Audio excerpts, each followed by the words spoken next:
This is a recording for Complete Test 1. If you are having difficulty hearing the audio, make any necessary adjustments in the volume now. Read the directions in your textbook as you listen to the directions on this recording. Section 1. Listening Comprehension.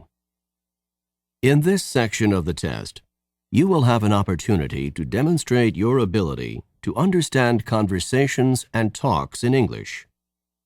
There are 3 parts to this section, with special directions for each part. Answer all the questions on the basis of what is stated or implied by the speakers you hear. Do not take notes or write in your test book at any time. Do not turn the pages until you are told to do so. Part A. Directions. In Part A, you will hear short conversations between 2 people. After each conversation, you will hear a question about the conversation. The conversations and questions will not be repeated. After you hear a question, read the 4 possible answers in your test book and choose the best answer. Then, on your answer sheet, find the number of the question and fill in the space that corresponds to the letter of the answer you have chosen.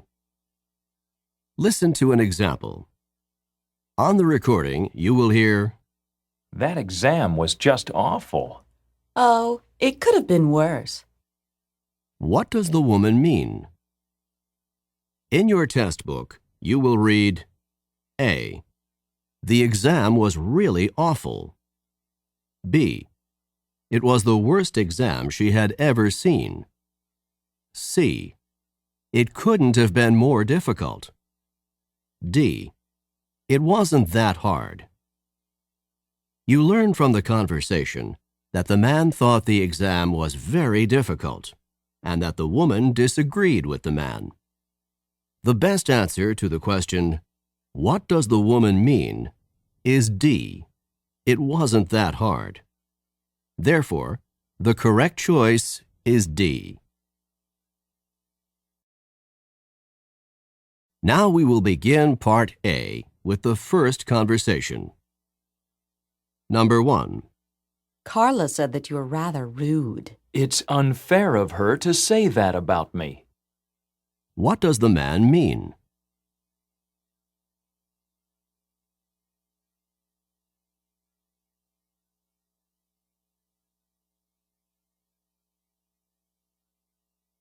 Number 2. I don't think this painting is very good. It's better than the first one, isn't it? What does the woman say about the painting?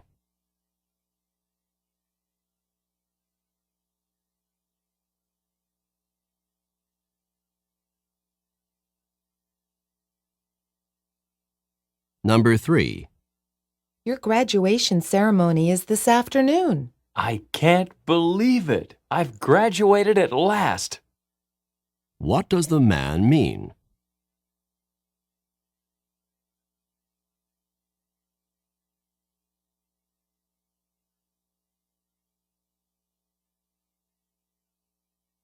Number 4. I got this dress for only $5. $5? How did you get it so cheap? What does the man mean?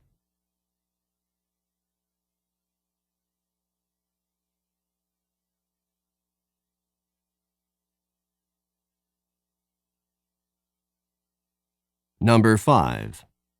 I just got my 3rd parking ticket this week. Why don't you try putting more money in the parking meter when you park your car? What does the woman suggest that the man do?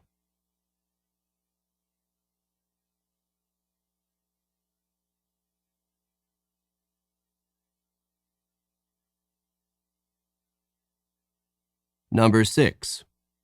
Were you able to get hold of the book that you wanted? I couldn't. At the bookstore, they told me that it wasn't available yet. What does the man mean?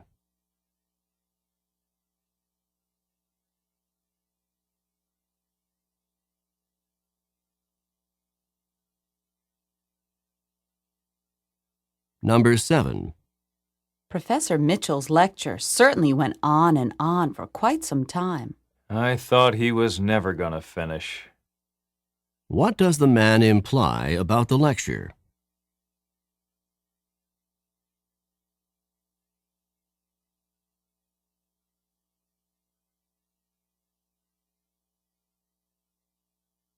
Number 8. You don't have the notes from yesterday's physics class? No, I don't. Do you think I could borrow yours? What does the woman mean?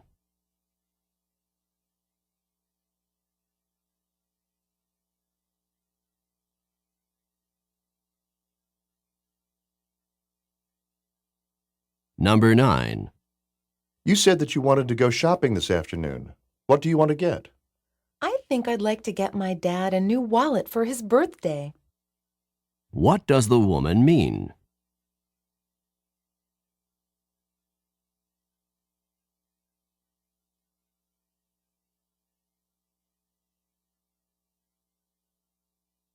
Number 10.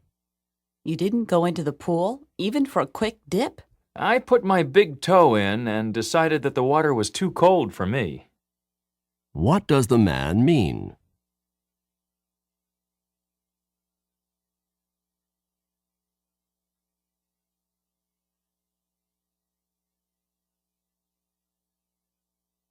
Number 11. Do you know where your sweater is? I think I left it at my sister's house, but I'm not sure. What does the woman mean?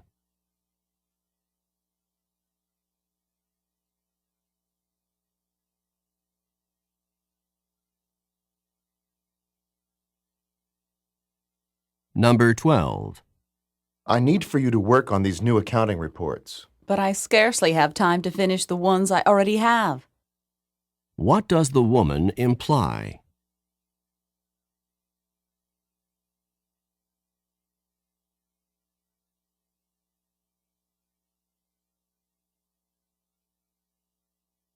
Number 13. How much longer do you think you're going to stay on that exercise machine? I give up. What does the man mean?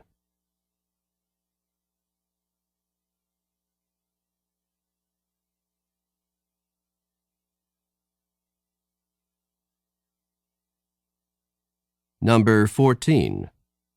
Look at those waves coming in. They're as huge as I've ever seen them. You can say that again. What does the man mean?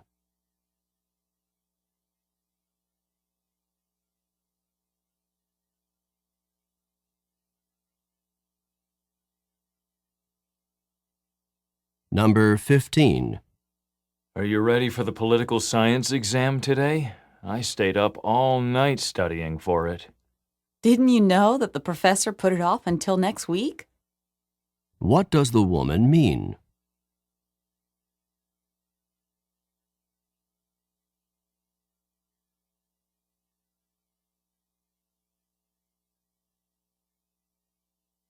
Go on to the next page.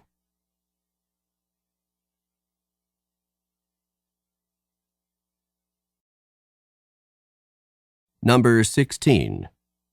I haven't turned in my schedule change form yet. Do you think that's a problem? You haven't turned it in yet? It's absolutely essential that you turn the form in immediately. What does the man mean?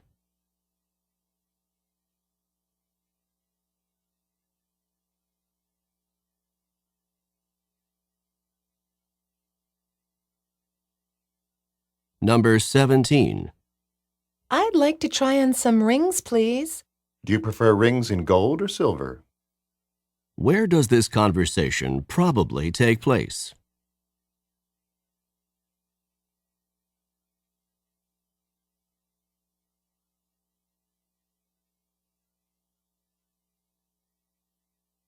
Number 18.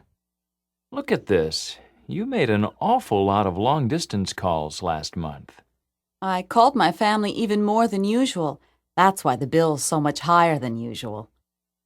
What are the man and woman probably discussing?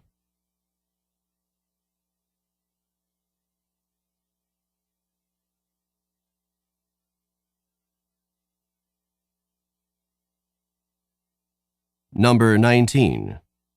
What do you think of your new boss? I couldn't be more impressed with him. What does the woman mean?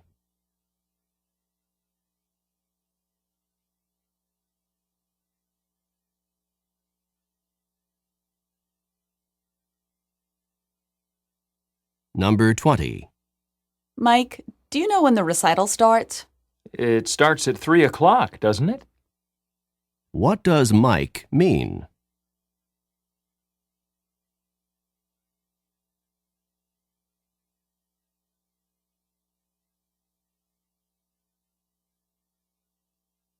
Number 21. If your tooth is hurting you so much, perhaps you should see your dentist right away.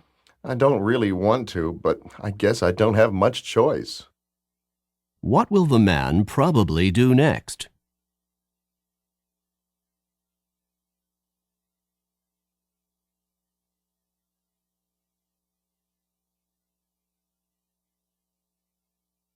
Number 22. I need to buy some stamps. Then you'd better get to the post office quickly because it closes at 5 o'clock. What can be inferred from the conversation?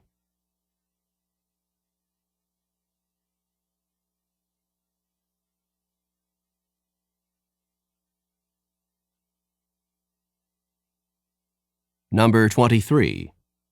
Do you know how I can find the journal article that we're supposed to read for class tomorrow? The professor copied it and put it on reserve in the library. What does the man mean?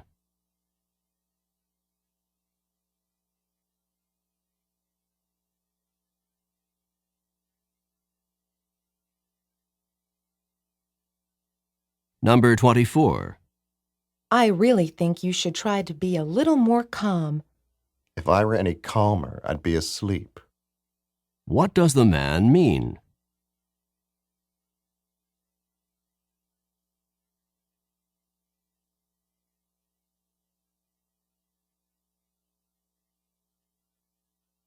Number 25. I don't think that news report can possibly be true. Neither do I. What does the woman mean?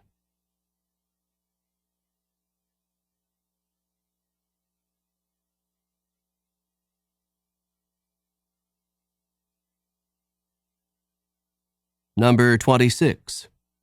Has management decided on a new policy for pay raises? It's still up in the air. I think it will be discussed again at the meeting next Friday. What does the man mean?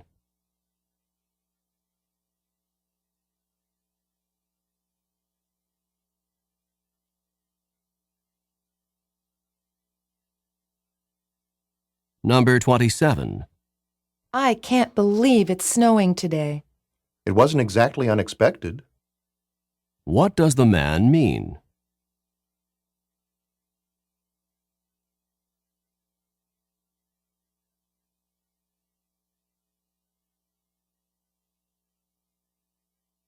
Number 28. How do you think you did on the literature exam that you had this morning? I really wish I could take it over again. What does the woman imply?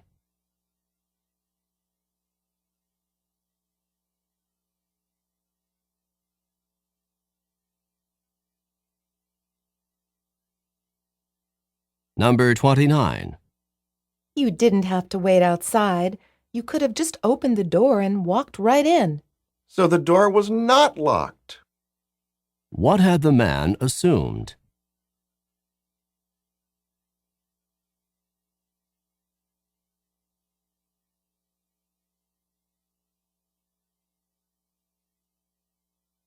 Number 30. My guess is that you're leaving the office now and heading straight home. You've hit the nail on the head. What does the woman say about the man?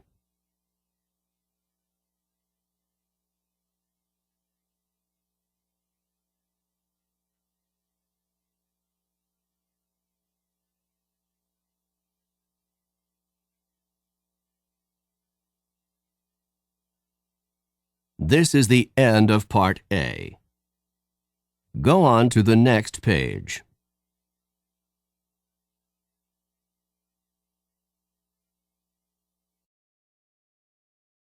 Now, read along with me as I read the directions for Part B. Remember, you should not read ahead or turn the pages while the directions for this part are being read. Part B. Directions. In this part of the test, you will hear longer conversations. After each conversation, you will hear several questions. The conversations and questions will not be repeated. After you hear a question, read the 4 possible answers in your test book and choose the best answer.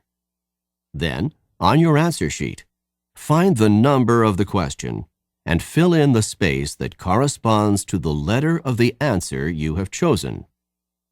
Remember, you are not allowed to take notes or write in your test book.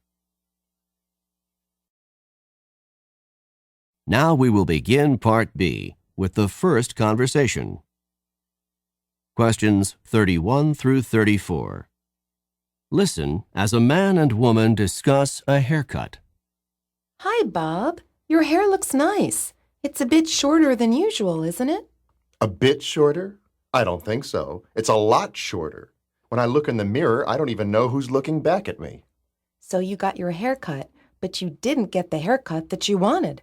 This is not even close to the haircut that I wanted. I asked to have my hair trimmed just a little bit, and the hairstylist really went to town. When I looked down at the floor, there were piles of hair, my hair, on the floor. I couldn't believe it. Well, what did you say to the hairstylist? What could I say? The hair was already cut off.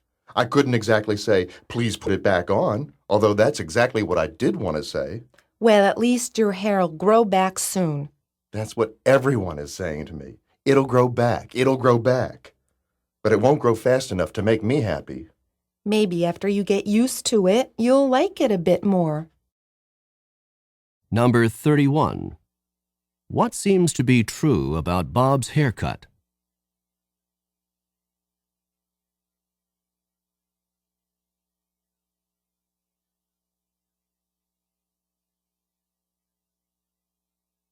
Number 32.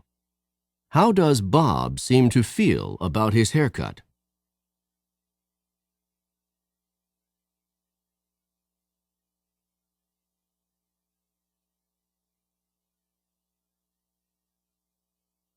Number 33. What did Bob see on the floor?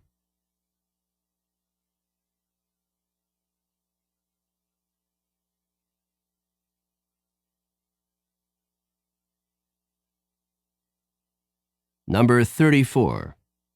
What do people keep saying to Bob?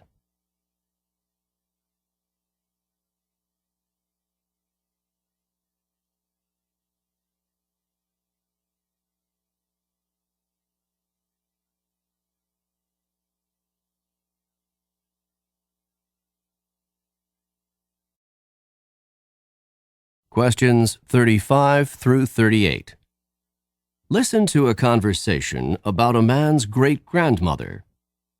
I talked to my great-grandmother on the phone this morning. Your great-grandmother? Do you talk with her often? I try to call her at least once a week. She's a really wonderful woman, and she's over 85 years old. I enjoy talking to her because she's so understanding and because she gives me good advice. What advice did she have for you today? She told me to be careful because a big storm is coming. She said that a big storm is coming? Is she a weather forecaster? Not exactly. She says that she can feel it in her bones when a storm is coming.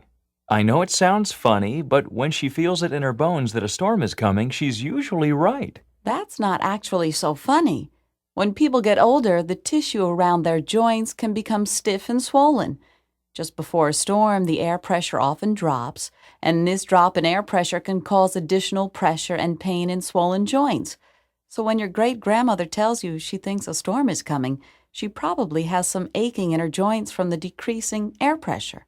Then I had better pay more attention to my great-grandmother's weather forecasts.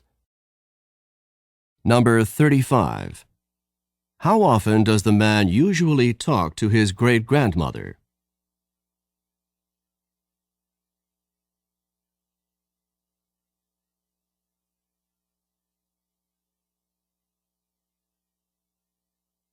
Number 36. What did the man's great-grandmother tell him on the phone this morning?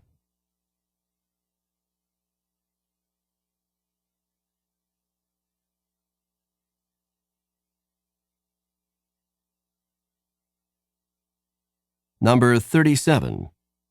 Where does the man's great-grandmother say that she feels a storm coming?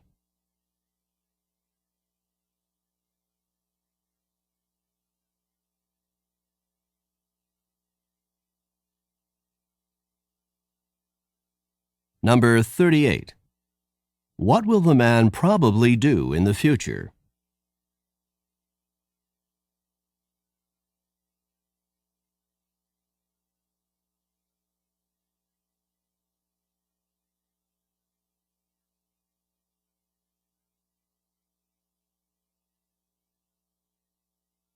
This is the end of Part B. Go on to the next page.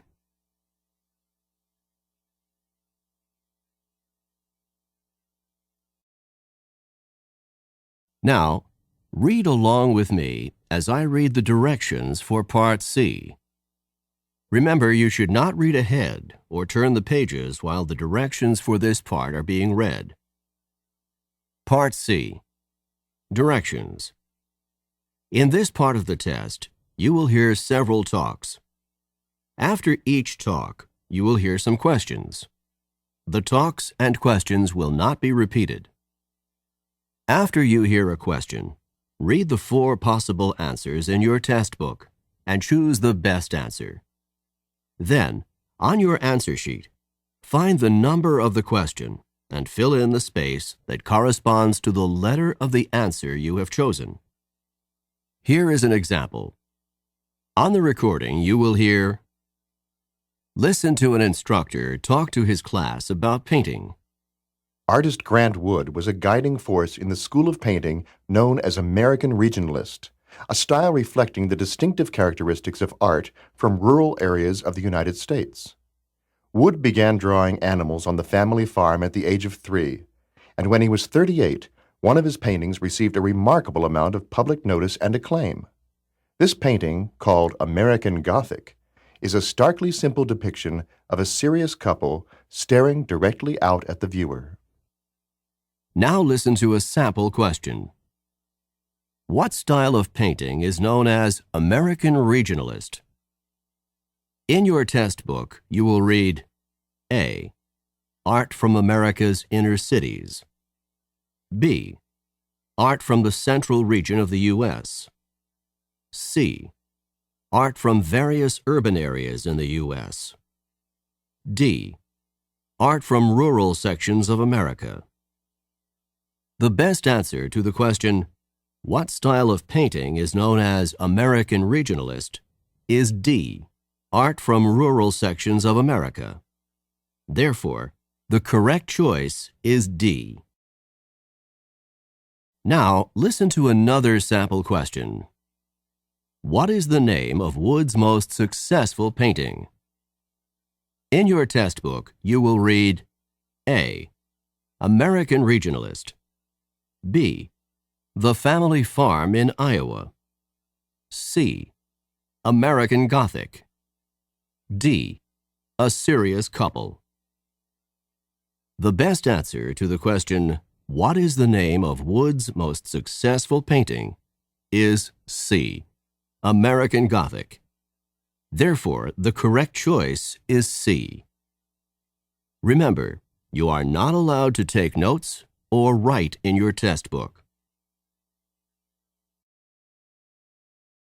Now we will begin Part C with the first talk.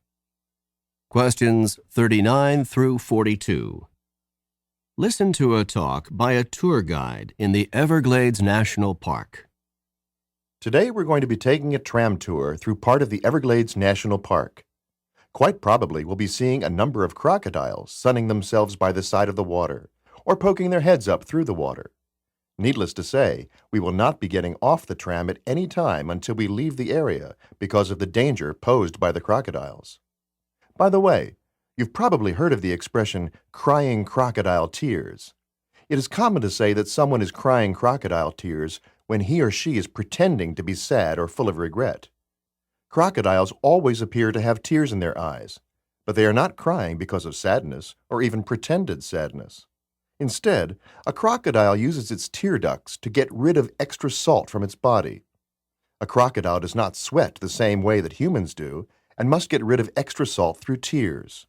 So if you see a crying crocodile, do not think that it's feeling sad. It is basically sweating through its eyes. Look, over there on the right. There are two large crocodiles on the water's edge, right next to the fallen trees. You can get out your cameras and take pictures from here on the tram, but no, you cannot get off the tram to get any closer. Number 39. Where does this talk take place?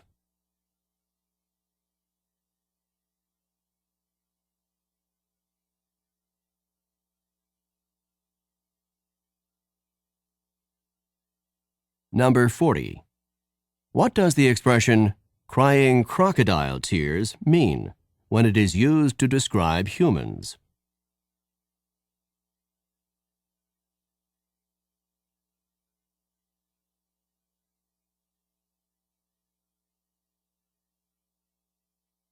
Number 41. Why do crocodiles have tears in their eyes?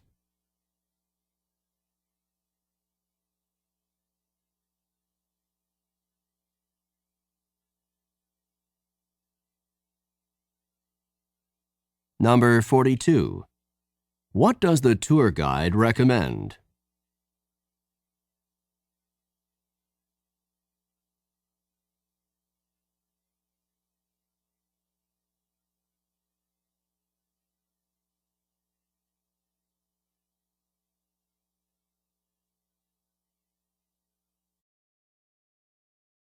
Questions 43 through 46.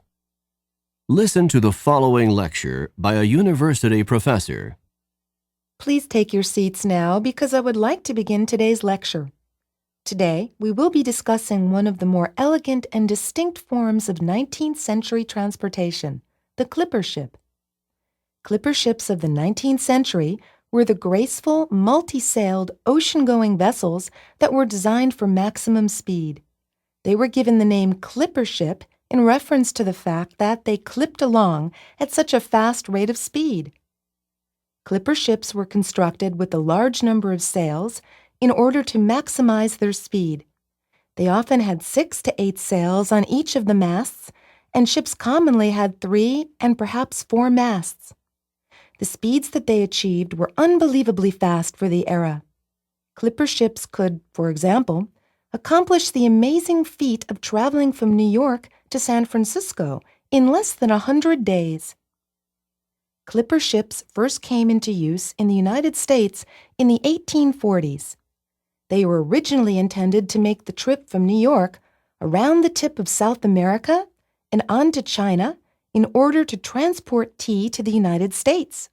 Once gold was discovered in California in 1848, clipper ships were immediately put into use to carry large numbers of gold prospectors and large amounts of mining supplies from the East Coast to California. With the success of the American clipper ships, the British began their own fleet of clipper ships to transport goods from the far reaches of the British Empire. That's all for today's class. Don't forget that there's a written assignment due on Friday.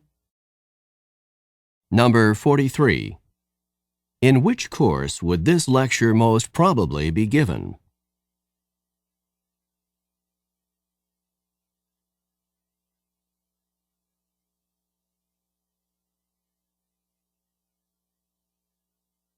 Number 44. What is the most likely meaning of the expression to clip along?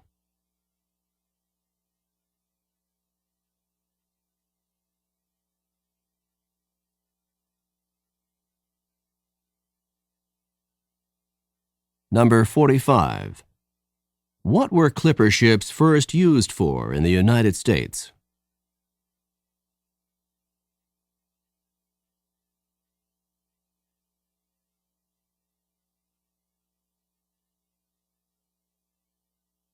Number 46.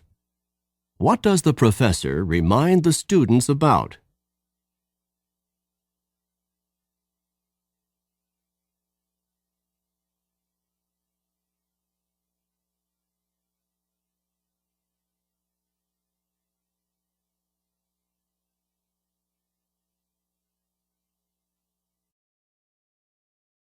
Questions 47 through 50. Listen to the following talk by a drama coach to a group of actors. I know that some of you are feeling more than a little nervous about tonight's performance, and I want you to understand that this is quite a natural feeling. You are going to be on stage in front of a lot of people tonight, and it's normal to be experiencing some nerves. I would like to help you to understand these feelings and not let them interfere with your performance.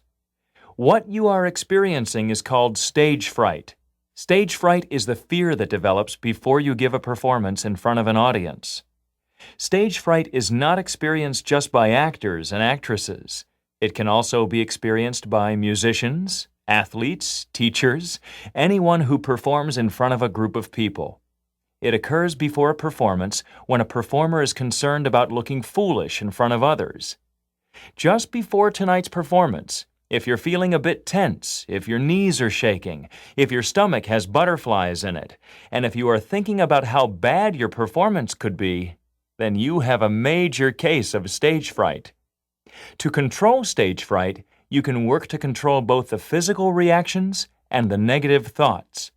To combat the physical reactions, you can try techniques such as deep breathing, muscle relaxation, or even just laughing to relieve some of the pressure. To combat the negative thoughts, you should force yourself to focus on what you have to do, rather than on what other people are going to think. That's all I have to say for now. I'll see you back here at 6 o'clock, because the performance starts at 8 o'clock.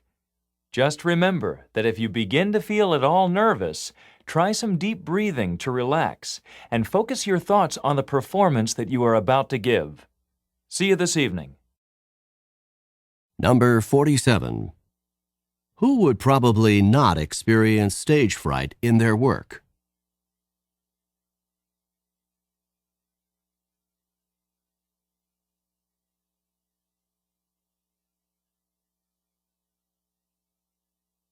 Number 48.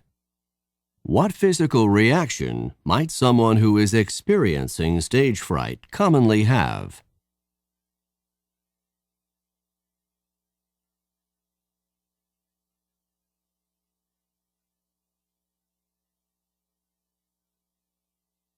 Number 49.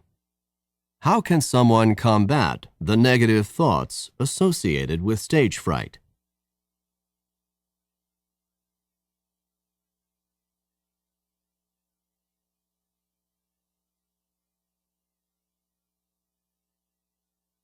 Number 50.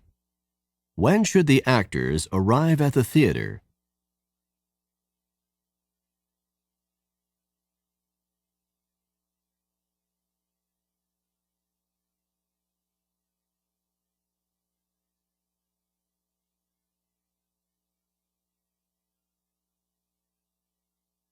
This is the end of Section 1. Stop work on Section 1. Turn off the recording. This is the end of CD 4.